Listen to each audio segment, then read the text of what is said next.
Jack Thornton's body had stopped shivering in the Montana blizzard, the final stage before freezing to death. His albino mare Ghost lay pressed against him in the snow, refusing to run to safety even as the storm threatened to kill them both.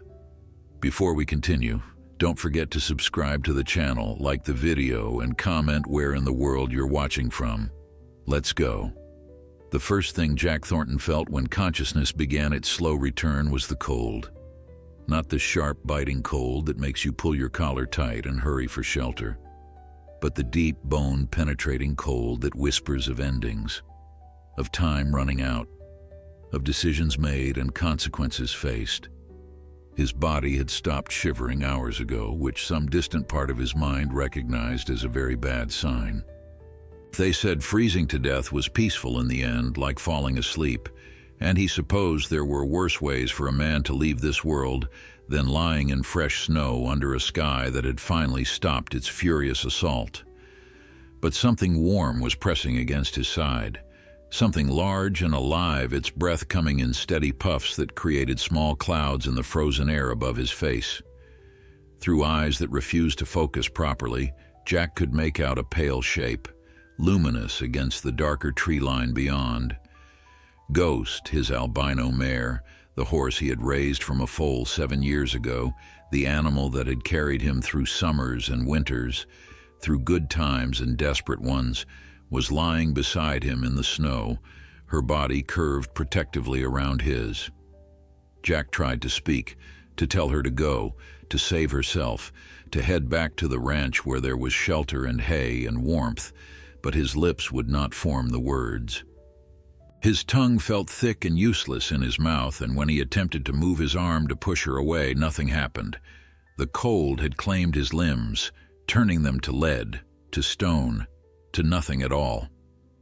All he could do was lie there and watch as Ghost lowered her elegant head and blew warm air across his face, her pink-rimmed eyes showing none of the panic he would have expected from a horse in such circumstances, only a strange, determined calm. Before you hear what happens next, tell me where you're watching from. And if this story moves you the way it moved me when I first heard it, make sure you're subscribed, because tomorrow I have something even more extraordinary lined up for you. It had started as a routine ride, the kind Jack had made 1,000 times before. He had been checking the fence lines on the northern edge of his Montana ranch, looking for breaks that the autumn winds might have caused, making sure everything was secure before the real winter hit. The weather forecast had called for light snow, nothing a man who had spent 43 years in these mountains could not handle. He had packed his saddlebags with the usual supplies, strapped his rifle to Ghost's saddle, and set out just after dawn, when the sky was still clear and the air held only the promise of weather to come.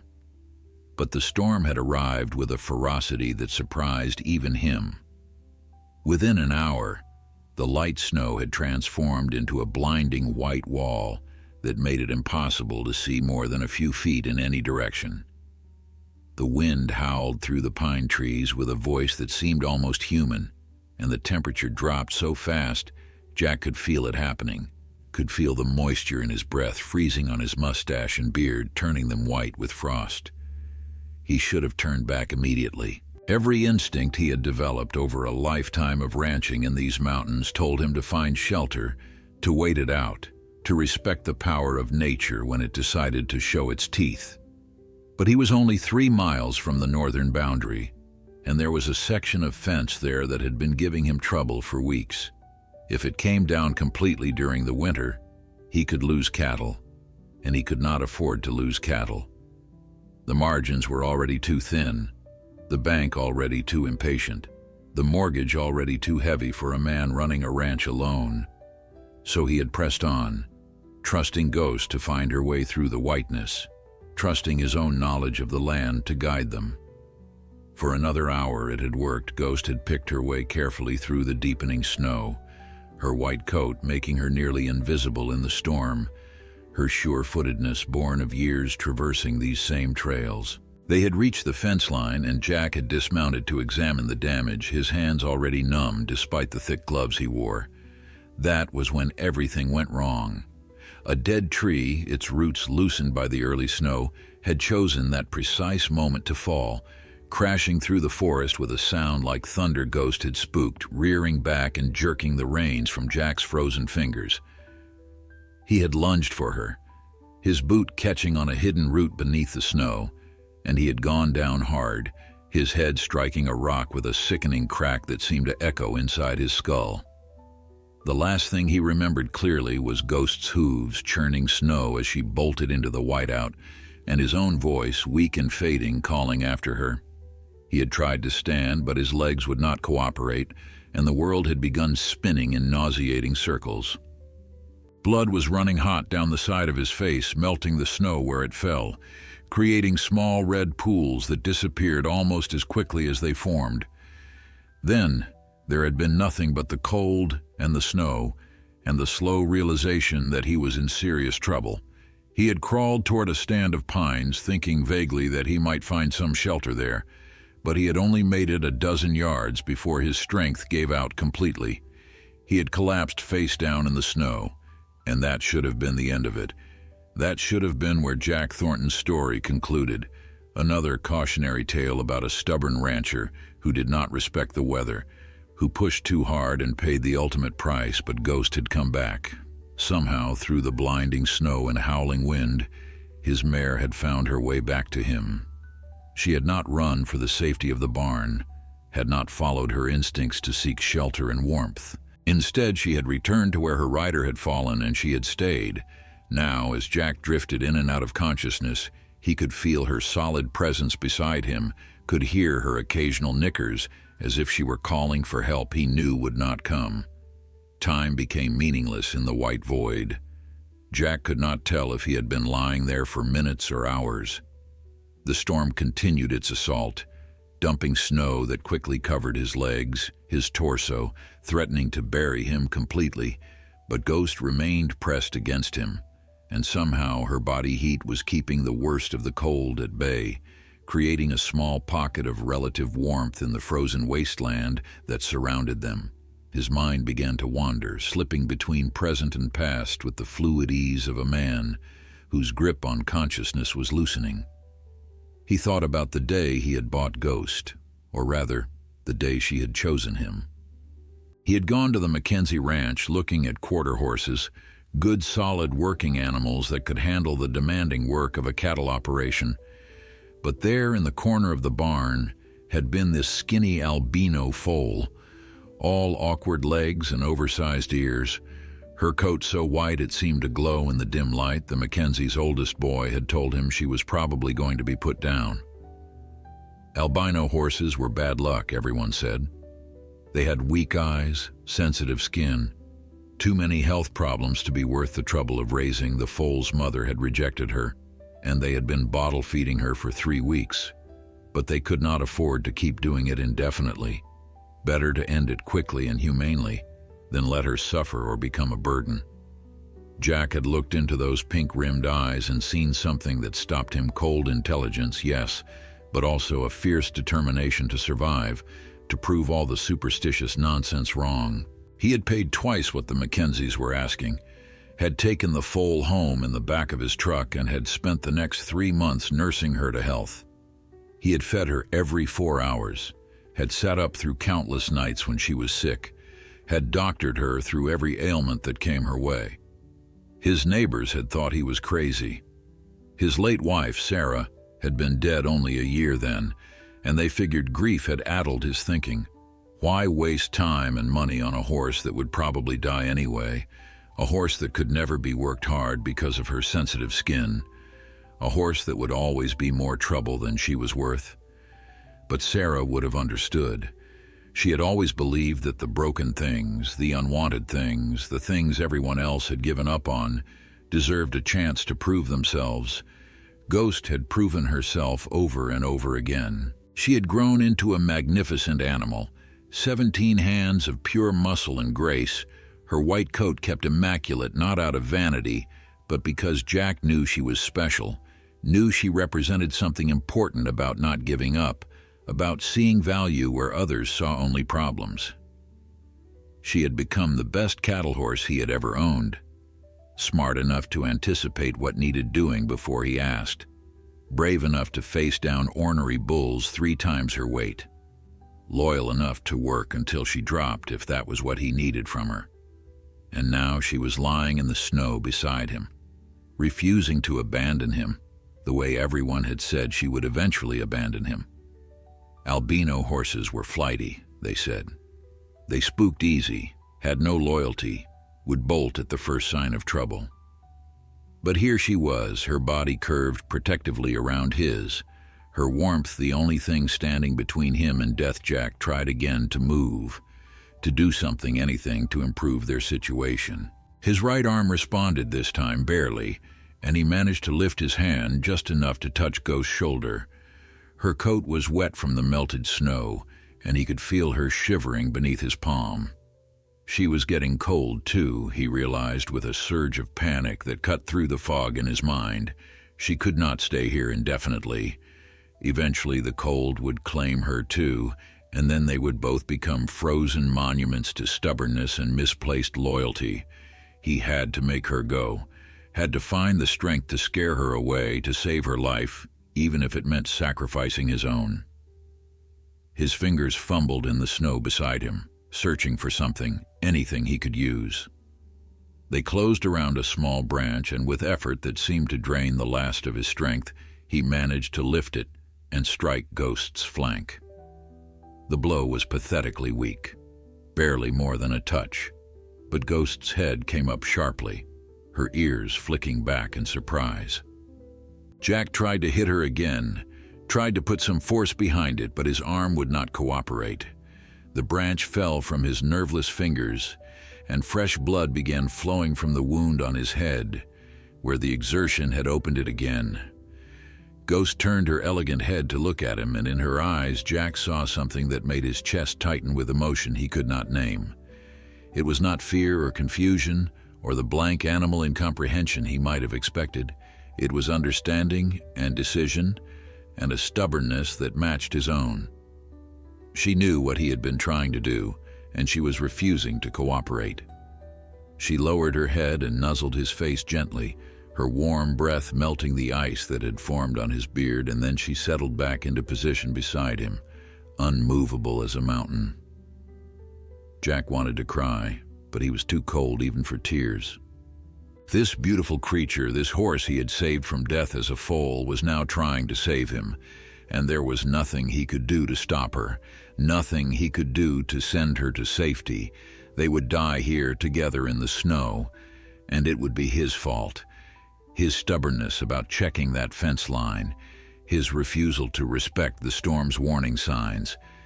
The wind screamed through the trees above them, and more snow fell, covering them both in a white blanket that grew deeper with each passing minute. Jack's eyes were growing heavy, the seductive pull of sleep becoming harder to resist. He knew he should fight it, knew that giving in meant never waking up, but he was so tired and Ghost was so warm beside him, and surely just a few minutes of rest would not hurt. Sarah's face appeared in his mind with sudden clarity, her smile as bright as it had been 20 years ago when they first met at the county fair. She had been wearing a yellow sundress, her dark hair catching the summer light, and she had laughed at something her friend said with such genuine joy that Jack had walked right into a fence post while staring at her. The embarrassment had been worth it when she noticed him rubbing his head and came over to ask if he was all right, her brown eyes full of concern and barely suppressed amusement. They had married 6 months later in a small ceremony at the Methodist church in town, and she had moved into the ranch house that had been in his family for 3 generations. The place had needed work, the kind of endless maintenance that old buildings always require, but Sarah had thrown herself into making it a home with the same fierce determination she brought to everything. She had painted walls, planted gardens, filled rooms with laughter and warmth, and the smell of bread baking on Saturday mornings. They had been happy, genuinely happy in a way that seemed rare and precious even then. Sarah had understood ranch life, had grown up on a farm herself, and knew what she was signing up for when she married a rancher. She had not minded the early mornings or the long days or the uncertainty that came with depending on weather and cattle prices for your livelihood. She had worked beside him during calving season, had kept the books, had somehow managed to stretch their modest income to cover all their needs and still save a little each year. They had wanted children, had spent years trying, years hoping, years enduring the quiet disappointment each month when hope died again.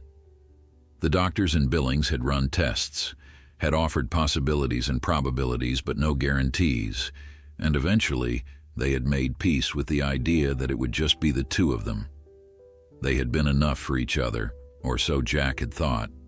Then came the cancer, sudden and vicious and unstoppable. 3 months from diagnosis to death, 3 months of watching the woman he loved waste away, of feeling utterly helpless as she fought a battle she could not win. She had died in their bedroom on a morning in late April, when the ranch was coming back to life after a hard winter, and Jack had felt like something essential had been ripped out of him, leaving a wound that would never properly heal.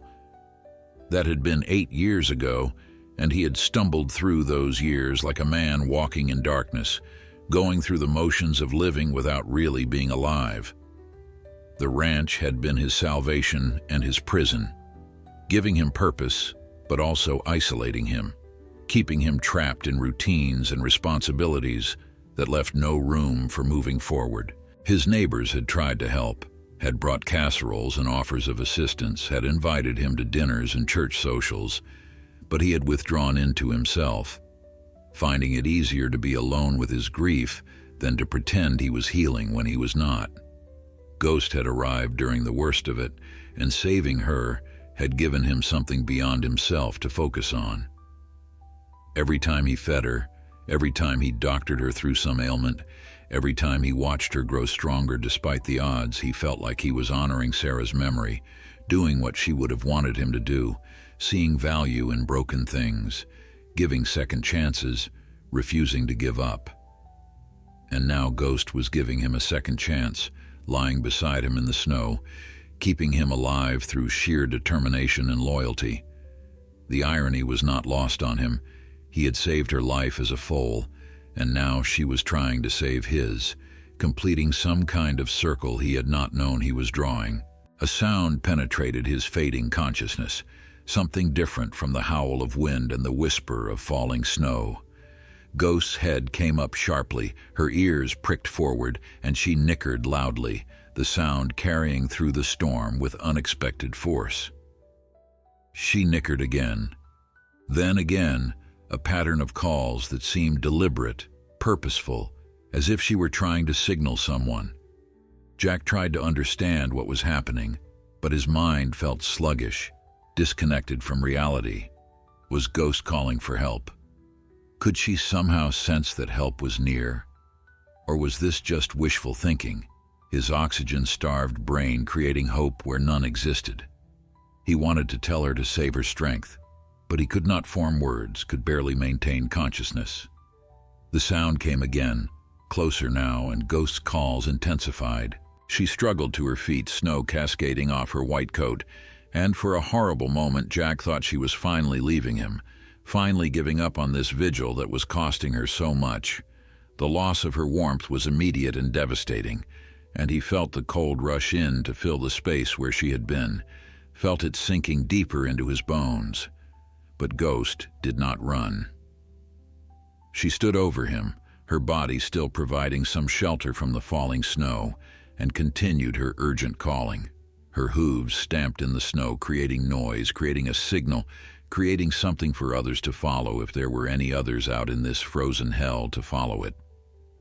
Through the white curtain of falling snow, Jack saw shapes moving, dark forms that resolved slowly into horses and riders. Ghost's calls had been answered.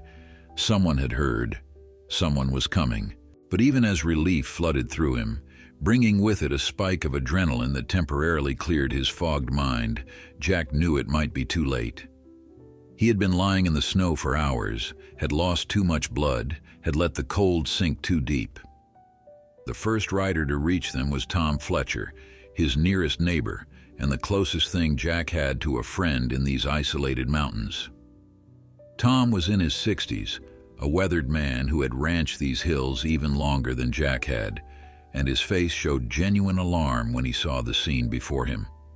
Behind him came two more riders, Tom's sons, Michael and David, both young men in their 20s, with the kind of strength that would be needed to get Jack out of these mountains alive. Tom dismounted quickly for a man his age, his boots sinking deep into the fresh snow as he rushed to Jack's side. Ghost moved back slightly but did not retreat, keeping watch over the proceedings with an intensity that suggested she was not quite ready to trust these rescuers with her fallen rider.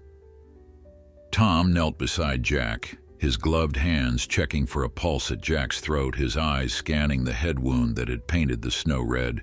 "Jesus, Jack," Tom muttered, his voice rough with emotion and cold. "What the hell were you doing out here in this storm?" He looked up at his sons, who had dismounted and were opening their saddlebags. "Get the blankets, all of them, and the whiskey. We need to warm him up fast." Jack tried to speak, tried to explain about the fence, about the falling tree, about Ghost coming back for him. But all that emerged was a weak croak that even he could barely hear. Tom leaned closer, his ear near Jack's mouth. "Don't try to talk, buddy. Save your strength. We're going to get you home." Michael and David worked with practiced efficiency, products of growing up in these mountains where knowing how to handle emergencies was as essential as knowing how to ride. They wrapped Jack in thick wool blankets, then in an emergency thermal wrap they had brought specifically for situations like this. David produced a thermos of hot coffee, and Tom carefully dribbled small amounts into Jack's mouth, the liquid burning his throat, but sending welcome warmth spreading through his chest. "How long has he been out here?" Michael asked, looking at the amount of blood in the snow, the way Jack's skin had taken on a dangerous grayish hue. "Too long," Tom replied grimly. "We need to move him, but we can't just throw him on a horse. The ride back could kill him if we're not careful." He looked at Ghost, who was still standing guard nearby, her white coat now almost invisible against the falling snow. "That mare of his saved his life. I saw her from the ridge, saw that white coat standing out against the trees. If she hadn't stayed with him, we never would have found him in time." The mention of Ghost seemed to penetrate Jack's fog more effectively than anything else. He managed to lift one hand slightly, a gesture toward his horse, and Tom understood immediately. "Don't worry, Jack. We'll bring her home safe. She's earned her hay and oats for life after today." Getting Jack onto a horse proved to be the challenge Tom had anticipated. Even with 3 strong men helping, moving someone in Jack's condition was dangerous.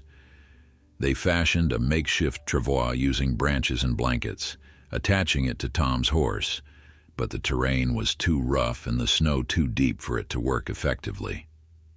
Finally, David volunteered to ride double, holding Jack in front of him on his sturdy gelding, wrapping both of them in blankets to share body heat during the long ride back. The storm was still raging, though perhaps with slightly less intensity than before, as if nature had decided it had proven its point and could afford to ease up a little. The journey back to Jack's ranch took over 2 hours. 2 hours of agony for Jack as consciousness came and went. 2 hours of worry for the Fletcher men who knew they were in a race against time. 2 hours of Ghost following behind, her presence a constant reminder of the loyalty that had kept Jack alive long enough to be found. Tom Fletcher had called ahead on his satellite phone, and Dr. Ellen Morrison was waiting at Jack's ranch when they arrived, her 4-wheel drive vehicle parked as close to the house as the snow would allow. Ellen was the closest thing the area had to a doctor, technically a retired trauma nurse who had moved to Montana for the peace and quiet, but found herself pulled back into medical service by a community that desperately needed her expertise. She took one look at Jack and immediately began barking orders. "Get him inside on the kitchen table. I need hot water, clean towels, and someone to hold those lights steady." She had brought her medical bag and what looked like half a hospital's worth of supplies, having learned long ago that in these mountains you prepared for the worst and hoped for the best. The kitchen became a makeshift emergency room, with Ellen working over Jack with the efficiency of someone who had spent years in trauma centers before retiring, She cleaned and stitched the head wound, started an IV to replace lost fluids, and wrapped his extremities in heating pads to combat the hypothermia. Tom Fletcher stood by, ready to help however he could, while his sons tended to the horses outside, making sure all the animals were fed and sheltered after their ordeal in the storm. "Is he going to make it?" Tom asked quietly when Ellen paused to check Jack's vital signs. Ellen was silent for a moment, her fingers on Jack's pulse, her eyes on his face. "His core temperature is dangerously low, and he's lost a lot of blood. The head wound is serious, but I've seen worse. What worries me most is how long he was exposed. Even with that horse keeping him warm, hours in those conditions does damage that isn't always immediately obvious." She looked up at Tom, her expression serious, but not without hope. "The next 24 hours will tell us everything. If he makes it through tonight without complications, if his temperature stabilizes and his body starts recovering, then yes, he'll probably make it. But it's going to be close." Tom Fletcher settled into the chair beside Jack's bed, the same chair Sarah Thornton had used years ago when she sat reading by lamplight while Jack worked late into the evening on ranch paperwork. The storm had finally broken around midnight, leaving behind a world transformed by snow, everything softened and muffled and eerily beautiful in the moonlight that now streamed through the bedroom window Ellen Morrison had left an hour ago, satisfied that Jack's condition had stabilized enough for her to get a few hours of sleep at the Fletcher Ranch, but promising to return first thing in the morning. Michael and David had gone home with her, exhausted from the rescue and the long hours of helping Ellen with her emergency medicine. But Tom had refused to leave, insisting that someone needed to stay with Jack through the night in case he took a turn for the worse. The truth was, Tom felt responsible in some way. He had seen the storm warnings that morning, had thought about calling Jack to warn him off checking those northern fence lines, but had gotten busy with his own work and forgotten that small failure of neighborliness might have cost Jack his life. Jack stirred in the bed, his head turning slightly on the pillow, and Tom leaned forward immediately, watching for signs of consciousness. Jack's color was better now, the terrible gray pallor replaced by something closer to a natural skin tone, though he was still far too pale. The bandage Ellen had wrapped around his head was white and clean, the wound beneath it properly treated and stitched, but Tom knew head injuries were tricky things. You could never really know how serious they were until the person woke up and you could assess whether their mind was still intact. Outside, Tom could hear movement in the barn, the familiar sounds of horses shifting in their stalls. Michael had made sure all the animals were fed and watered before leaving, but Tom wondered if Ghost was resting or if she too was keeping some kind of vigil, waiting for her person to recover. The mare's loyalty had been extraordinary, something Tom would have dismissed as impossible if he had not seen the evidence with his own eyes. Horses were practical creatures, driven by instinct and self-preservation. They did not typically stay with injured riders when safety was just a few miles away, but Ghost had stayed.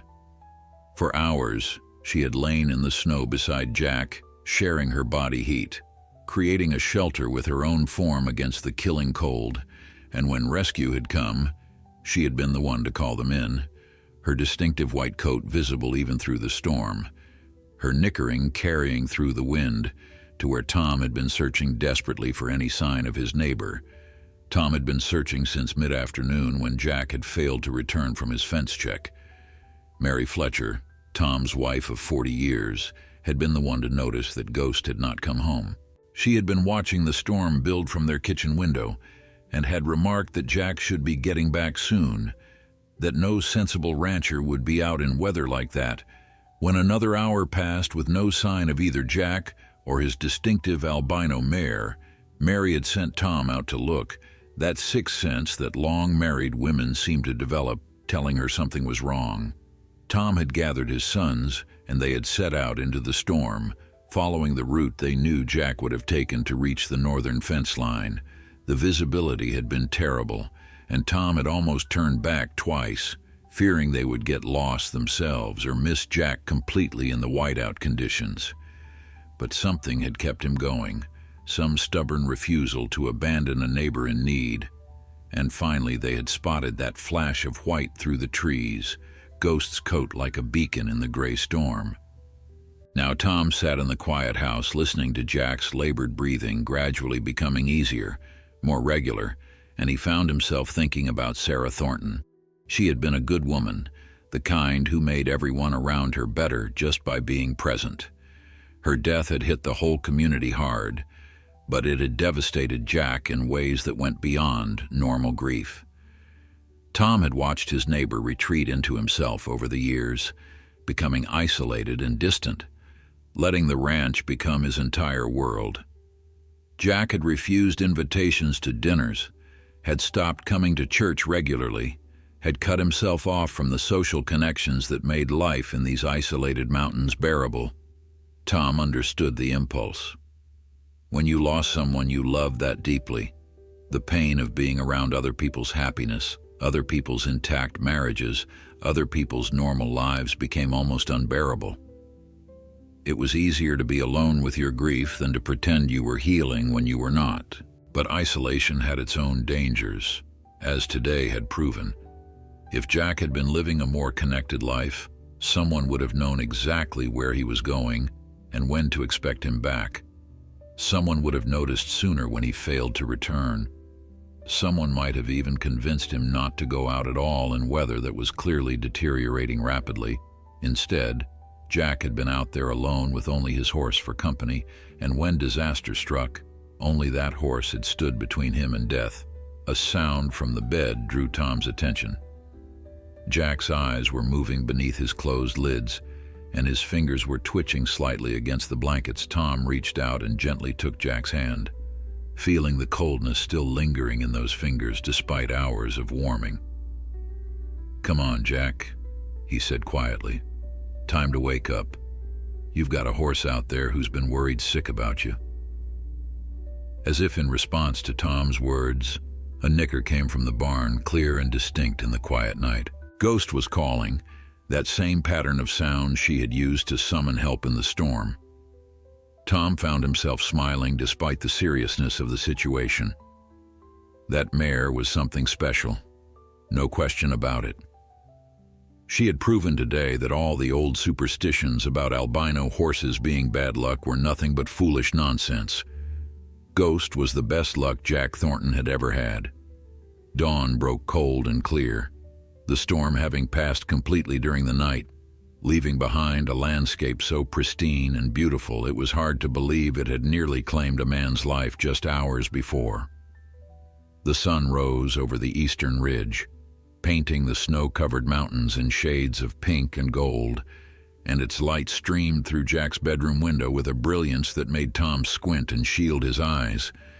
Jack's hand tightened suddenly in Tom's grip, and his eyes opened slowly, unfocused and confused. He tried to sit up, but Tom gently pressed him back against the pillows. "Easy there, buddy. You're safe. You're home." Jack's lips moved, forming words that came out as barely more than a whisper. "Ghost.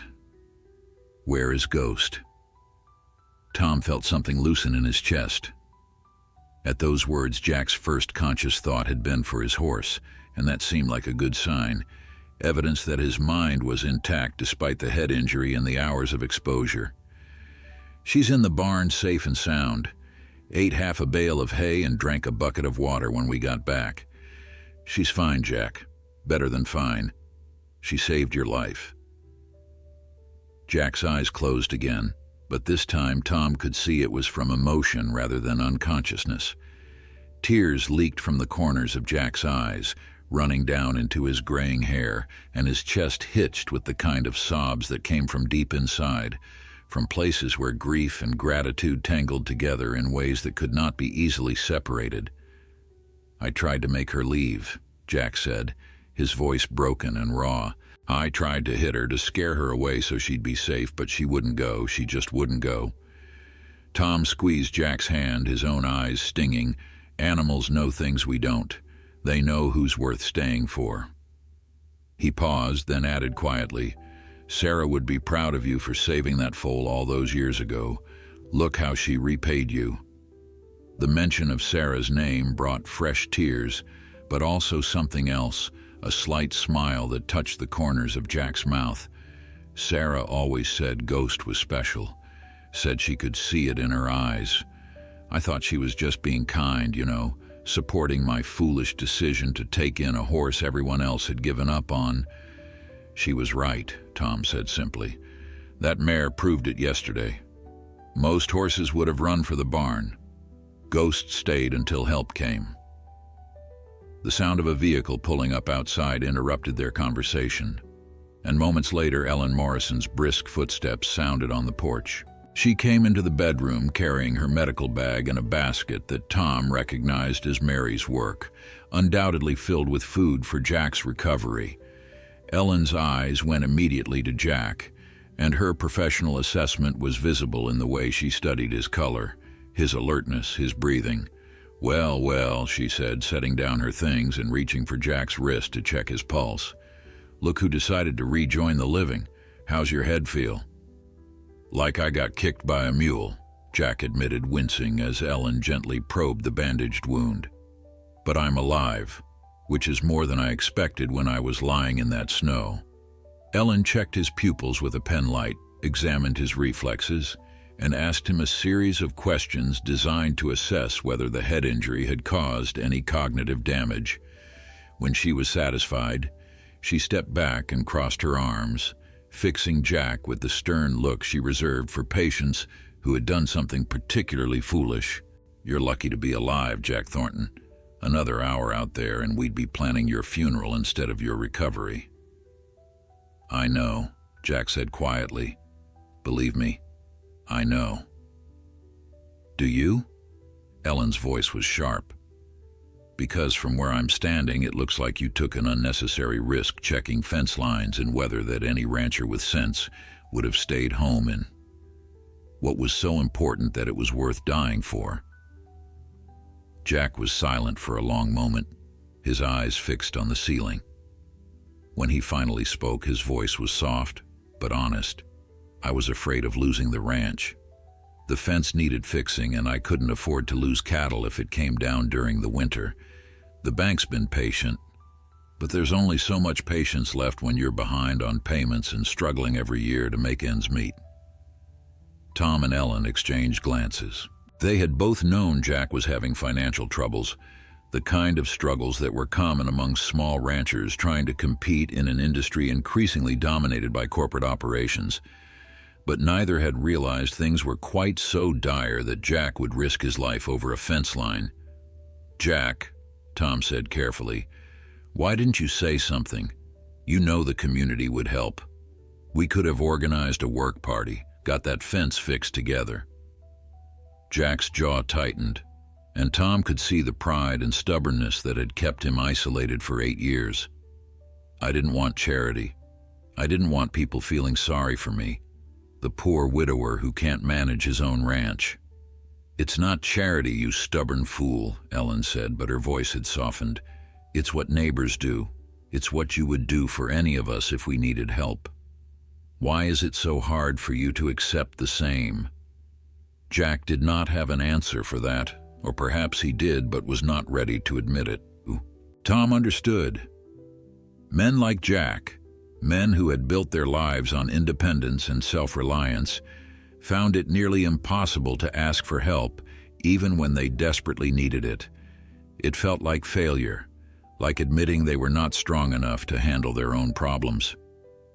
Ellen stayed for another hour, monitoring Jack's condition and leaving strict instructions about rest and recovery. He was to stay in bed for at least 3 days, no arguments. He was not to go near the barn or attempt any ranch work for at least 2 weeks. Any signs of dizziness, nausea, or confusion needed to be reported immediately because head injuries could be unpredictable. Jack listened to her instructions with the restless impatience of a man who hated being told what to do. But Tom could see the exhaustion in his eyes, the way his body had no strength to back up his stubborn spirit. After Ellen left, Tom helped Jack eat some of the soup Mary had sent, then settled back in his chair while Jack drifted into a natural sleep.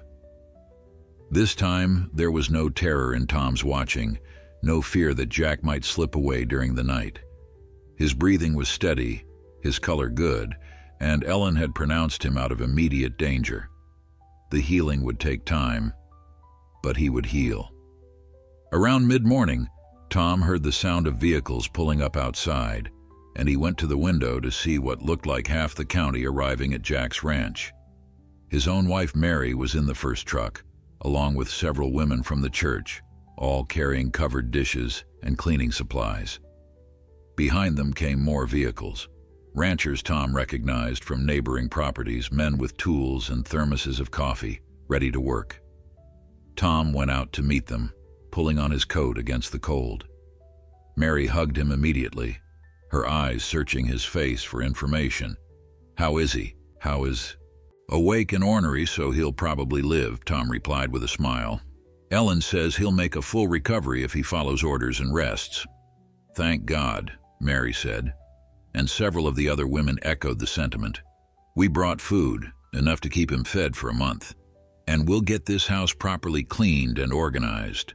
A man recovering from something like that shouldn't have to worry about cooking and laundry." The men had already started unloading tools and equipment, and Tom recognized Sam Patterson, the owner of the largest ranch in the county, organizing them into work crews. Sam caught Tom's eye and walked over, his weathered face serious. "Tom, we heard about the northern fence line. Figure we'll get a crew up there today, see what needs fixing. Weather's clear now and we've got the manpower." Tom was momentarily speechless. This was exactly what Jack had been trying to do alone, the work that had nearly cost him his life, and here was the community ready to handle it without being asked, without expecting anything in return. "Sam, that's incredibly generous, but Jack might not want to accept." "Then don't tell him until it's done," Sam interrupted, his tone brooking no argument. "Man's pride is going to kill him if he's not careful. Sometimes you have to help people despite themselves." He gestured toward the barn. "That white mare of his is something else, by the way. My boy Danny came by early this morning to feed the horses, and she wouldn't let him near Jack's door. Stood there like a guard dog, wouldn't budge until Danny proved he wasn't a threat." Tom found himself smiling at that image. Ghost's loyalty apparently extended beyond life or death situations. She was protecting Jack's recovery the same way she had protected him in the snow, with single-minded determination that would not be swayed by anything as simple as locked doors or human authority. Inside the house, the women had taken over the kitchen, organizing the food they had brought and beginning a thorough cleaning that the bachelor household clearly needed. Tom could hear their quiet conversations, the clink of dishes, the sound of normalcy and community care that had been absent from this house for too long. Jack woke again around noon, drawn out of sleep by the unfamiliar sounds of activity. His eyes were clearer now, more alert, and he looked at Tom with confusion. "What's all that noise?" "That," Tom said carefully, "would be your neighbors making sure you have food to eat and a fence line that won't collapse this winter." Jack's face went through a series of expressions, confusion giving way to understanding, understanding giving way to something that looked like panic. "Tom, I can't accept this. I can't let them—" "You're going to accept it," Tom interrupted firmly, using the same no-nonsense tone he employed with stubborn cattle. "Because yesterday you almost died alone in a snowstorm. And if Ghost hadn't stayed with you, if we hadn't found you in time, we'd be planning your funeral instead of fixing your fences. And do you know what Sarah would say if she could see you right now, lying in this bed after nearly killing yourself because you were too proud to ask for help?" Jack's face crumpled at the mention of Sarah's name, and Tom pressed his advantage. "She would say you're being a fool. She would say that community and connection are what make life worth living, that isolation is its own kind of death, and that accepting help when you need it is not weakness but wisdom." The words hung in the air between them, and Tom watched his friend struggle with emotions that had been locked away for 8 years. Finally, Jack spoke, his voice thick with unshed tears. I miss her so much, Tom. Every single day. And being around other people, seeing them happy with their families, it just makes the missing worse. I know, Tom said gently. But cutting yourself off from everyone, that doesn't make the missing go away. It just makes you miss her alone, instead of surrounded by people who care about you. Mary Fletcher appeared in the doorway carrying a tray with fresh soup and bread, her round face warm with the kind of maternal concern that made her beloved throughout the county. She had known Sarah well, had been one of her closest friends, and Jack could see traces of that friendship in the gentle way she looked at him now. Jack Thornton, you look like death warmed over, but at least you're breathing. That's something. Jack tried to protest the fuss, tried to say he could take care of himself, but Mary cut him off with a wave of her hand that brooked no disagreement. You hush now and eat this soup. Ellen says you need nutrition and rest, and I'm here to make sure you get both. Tom, go make yourself useful outside. The men are asking where to start with the fence repairs. Tom stood, squeezing Jack's shoulder before heading for the door. I'll be back later. Try not to fight Mary on every little thing. She's meaner than she looks when patients don't cooperate. His wink took the sting out of the warning, and despite everything, Jack found himself almost smiling. After Tom left, Mary settled into the chair beside the bed and watched Jack eat with the critical eye of someone who took feeding people seriously. When he had finished half the bowl, she spoke, her voice soft but direct, in that way women had of cutting through nonsense to reach truth. Sarah talked about you before she died. Did you know that? Jack's hand stilled, the spoon halfway to his mouth. What do you mean? She knew she was dying, Jack. The doctors had told her there was nothing more they could do, and she made her peace with it faster than any of us could. But she worried about you.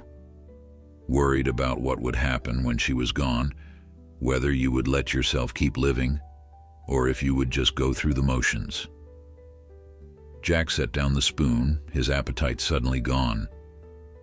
She never said anything to me about that. Of course not. She didn't want your last months together to be about her death. She wanted them to be about your life, your marriage, all the good things you had built together. Mary leaned forward, her eyes intent on Jack's face. But she told me to watch out for you. Made me promise that if you started isolating yourself, if you stopped letting people in, I would find some way to shake you out of it. And you think almost dying in a snowstorm is that shake? Jack's voice came out harsher than he intended. Mary did not flinch. I think Ghost saved your life yesterday, but maybe she also gave you a chance to see what Sarah knew all along, that you're worth saving, that people care about you, that this community needs you as much as you need it. Jack looked away, unable to meet her eyes, but Mary continued relentlessly. You've been punishing yourself for 8 years, Jack. Punishing yourself for being alive when Sarah isn't. Punishing yourself for continuing when she couldn't. But that's not what she wanted for you. She wanted you to live, really live, not just exist. The words hit harder than Jack expected, cutting through defenses he had spent years building. He had told himself that his isolation was about grief, about honoring Sarah's memory, about not being able to face a world without her in it. But maybe Mary was right. Maybe some part of him had been punishing himself, had felt guilty for every moment of happiness or contentment that came after Sarah's death, had believed he did not deserve to move forward when she could not. I don't know how, he said finally, his voice barely above a whisper. I don't know how to let go of the grief without letting go of her. Mary reached out and took his hand, her grip strong and warm. You don't have to let go of her, Jack. She's part of who you are, and that will never change. But you can hold on to her memory while still opening your heart to the life you still have ahead of you. They're not mutually exclusive. Outside, the sounds of work continued, hammers and saws, and the low rumble of male voices solving problems together. Jack could hear laughter occasionally, the kind of easy camaraderie that came from shared purpose and mutual respect. These were his neighbors, people he had known for decades, people who had shown up without being asked because that was what community meant in these isolated mountains. "I want to see Ghost," Jack said suddenly. "Can someone help me to the barn?" Mary's eyes narrowed with concern. "Ellen said bed rest for 3 days." "I know what Ellen said, but Ghost stayed with me in that snow for hours. The least I can do is thank her properly." Jack struggled to sit up, and Mary could see the determination in his face, the same stubbornness that had nearly killed him, but might also be what saved him in the end. "All right," she conceded, "but we're going to do this safely. Tom and one of his boys will help you walk. You'll wear every blanket we can pile on you, and you're staying for 5 minutes maximum, agreed?" Jack nodded, grateful for her understanding. With Mary's help, he swung his legs over the side of the bed, and immediately the room tilted dangerously. He gripped the mattress, breathing hard as Mary steadied him with capable hands. "Easy now. You've been through a trauma. Your body needs time to remember how to work properly." It took 15 minutes and the combined efforts of Mary, Tom, and Michael to get Jack from the bedroom to the barn, a journey that normally would have taken 2 minutes. Jack was wrapped in so many blankets he looked like a walking bundle of fabric, and his legs shook with every step. But he refused to give up. He needed to see Ghost, needed to thank her, needed to acknowledge what she had done for him. The barn was warm and smelled of hay and horses, familiar scents that had been part of Jack's life for as long as he could remember. The other horses looked up with mild interest as the strange procession entered. But Ghost's head came up immediately, her ears pricked forward, her pink-rimmed eyes fixed on Jack with an intensity that seemed almost human. She nickered softly, that same pattern of sounds she had used to call for help in the storm, and Tom had to tighten his grip on Jack's arm to keep him from collapsing as emotion overwhelmed him. Ghost moved to the front of her stall, pressing her nose against the bars, every line of her body conveying urgency and concern. She nickered again, more insistently, and Jack felt tears streaming down his face for the second time that day. Tom and Michael helped him to Ghost's stall, and Mary quickly opened the door so Jack could step inside. Ghost immediately pressed against him, her warmth enveloping him just as it had in the snow, her soft muzzle pushing against his chest, and then his face, as if checking to make sure he was real, that he was truly alive and safe. Jack wrapped his arms around her neck, burying his face in her white mane, and let himself weep with an abandon he had not allowed since Sarah's funeral. "Thank you," he whispered into Ghost's neck. "Thank you for staying. Thank you for not giving up on me." His hands stroked her coat, feeling the solid reality of her beneath his palms. This creature who had defied every instinct of self-preservation to keep him alive. "I'm sorry I tried to make you leave. I'm sorry I wasn't thinking about what that would have done to you if I died out there." Ghost stood perfectly still, accepting his gratitude and his tears with the same calm patience she had shown in the snow. She made soft sounds deep in her throat, not quite whinnies, but something more intimate, more personal, the sounds a mother might make to comfort a distressed foal. And in that moment, Jack understood something he had been too blind to see before. Ghost had not stayed with him out of simple animal loyalty or training. She had stayed because he had saved her life once, and she had been repaying that debt in the only way she knew how. But it was more than that. In the 7 years since he had brought her home as a rejected foal, they had built something together. He had given her purpose when everyone else had written her off as useless, had seen value in her when the world had seen only problems. And she had given him something to care about during the darkest years of his grief, a living connection to Sarah's belief that broken things deserved second chances. Mary touched Jack's shoulder gently. 5 minutes is up, Jack. We need to get you back to bed before you collapse out here." Jack nodded but did not immediately release his hold on Ghost. He looked into her eyes, those unusual pink-rimmed eyes that marked her as different, as special, as worth saving despite what everyone else had believed. "I won't forget this," he promised her. "And I won't waste what you gave me. I'll do better. I'll live better." Ghost bumped his chest with her nose as if sealing the promise, and then stepped back to allow Tom and Michael to help Jack out of the stall. The journey back to the house was even more difficult than the journey out. Jack's reserves of strength completely depleted, but he felt lighter somehow, as if some burden he had been carrying for years had been lifted. Over the next 3 days, Jack followed Ellen's orders and stayed in bed. But the house was never empty. Someone from the community was always there, bringing food, checking on him, keeping him company. The women rotated shifts, making sure he was fed and comfortable and not trying to do too much too soon. The men provided updates on the fence repairs, which were progressing faster than Jack could have managed alone in a month of good weather. Sam Patterson stopped by on the second day, settling into the chair beside Jack's bed with the ease of an old friend, though they had never been particularly close before. "Got your fence line secured," Sam reported. "Found the problem section and rebuilt it properly. Should hold for years now." Jack swallowed hard, struggling with the gratitude and the pride that warred inside him. "Sam, I don't know how to repay you, all of you. The time, the materials, the—" "Stop," Sam interrupted, holding up a hand. "This isn't about repayment. This is about neighbors taking care of neighbors. You'd do the same for any of us, and you know it." "But I haven't," Jack said quietly. "For 8 years, I've barely spoken to anyone outside of necessary business. I've avoided community gatherings, turned down invitations, isolated myself. Why would you help someone who's done nothing but push everyone away?" Sam was quiet for a moment, his weathered face thoughtful. "My father died when I was 16. Heart attack, sudden and unexpected.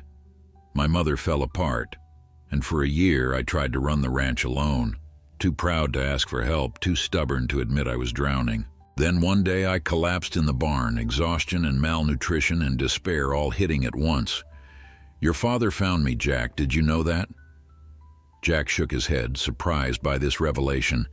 He brought food, organized a work party to help catch up on everything I'd let slide, and he sat me down and told me something I've never forgotten. He said that accepting help isn't weakness. It's recognizing that we're all connected, that we all need each other, and that there's strength in admitting when you can't do everything alone. Sam leaned forward, his eyes intent. "Your father saved my ranch and probably my life. So when Tom called saying you were in trouble, there was never any question about whether I'd help. I was just paying forward what your family gave me." The story hit Jack with unexpected force, not just because of what Sam had shared, but because it highlighted how much he had lost by isolating himself. There were stories like this throughout the community, connections and histories and debts of gratitude that he had been blind to in his grief. 3 weeks after the storm, Jack stood in the barn brushing Ghost's coat, the rhythmic motion soothing to both of them. His head still ached sometimes, and Ellen had warned him it might be months before he felt completely normal again, but he was healing. More importantly, he was allowing himself to heal, not just physically but emotionally. The fence line was secure, better than it had been in years thanks to the community work party. His freezer was still stocked with casseroles and soups from the women who kept bringing food despite his protests. And his calendar, which had been blank for years except for ranch work notations, now held dinner invitations, church social dates, and a weekly poker game that Tom had insisted he join.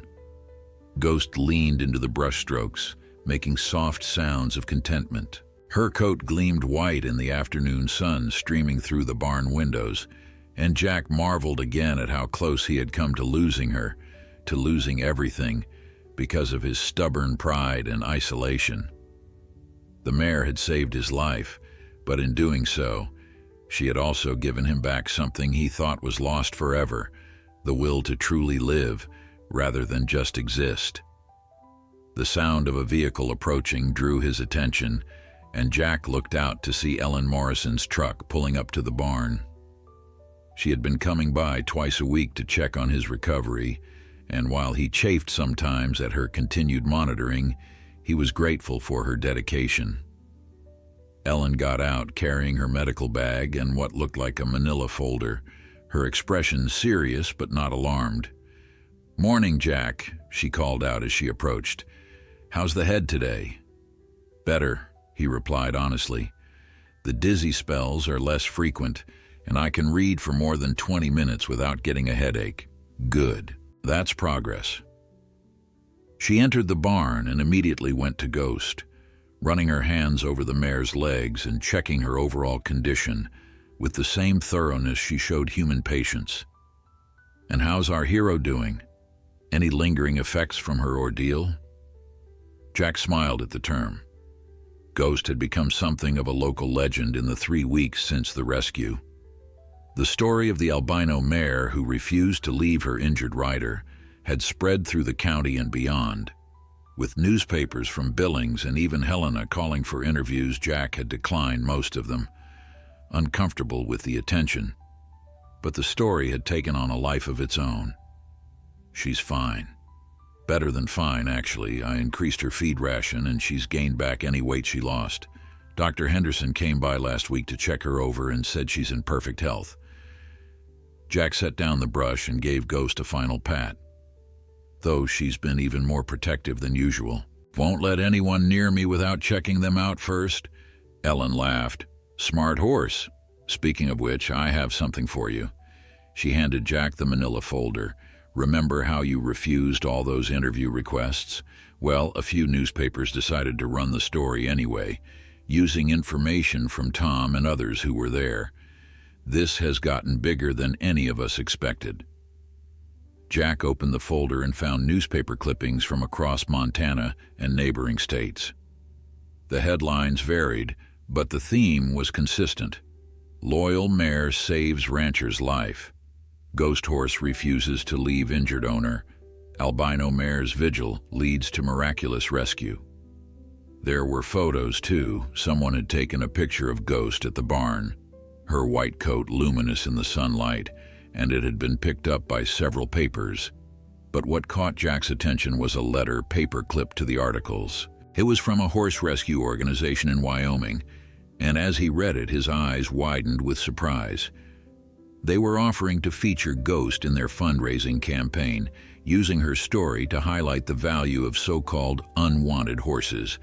They were also offering a substantial donation to Jack's ranch in recognition of Ghost's heroism and his commitment to giving a rejected foal a second chance. "Ellen, this is..." Jack's voice caught. "This is more money than I make in 6 months of good cattle sales. I can't accept this." "Why not?" Ellen's voice was gentle, but firm. "Ghost earned it. You earned it by seeing value in her when no one else did.